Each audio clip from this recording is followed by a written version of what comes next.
Throughout this lesson and talking about the rotational model and the whip principle, talking a lot about the structure of the body and its form. And so I want to go into a little bit more broader detail about the nature of form and how it helps us in the tennis game.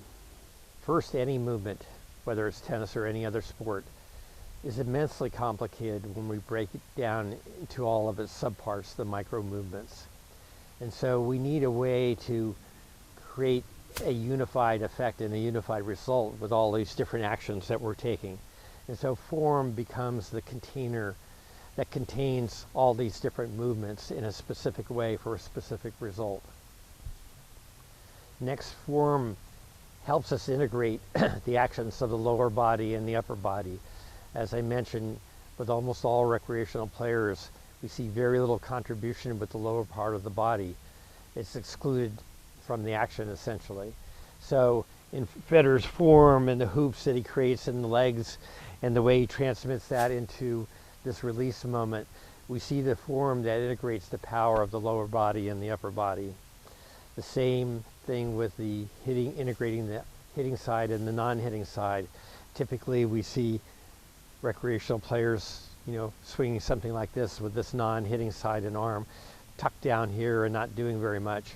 Whereas with Federer, we see it extended, very dynamic, and there's tremendous torso rotation at the top using this non-hitting arm. So he's able to bring both sides of his body together in this action and all the power of his body in this one unified move.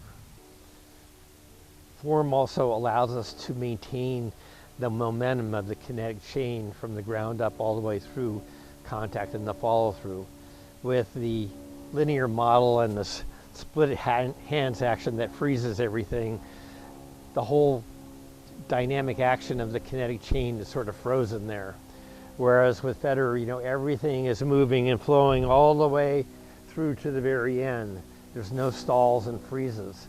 So maintaining the momentum and energy of the kinetic chain is absolutely essential in the rotational model and for implementing the kind of speed that you want in your swing. So all these bows that Federer has implemented and into his swing that integrates the lower and the upper body, the hitting and the non-hitting height, also provides balance and rhythm for him as he has a very balanced way to begin and ending the stroke in the same manner. So form is really the container of the energy of the swing. And so we have to look at all aspects of form and make sure that there's no leakage, as they say, in the kinetic chain. We don't want stalls and freezes and inefficient transfers from one part of the kinetic chain to the other. So looking at form helps ensure that we have a very efficient sporting action.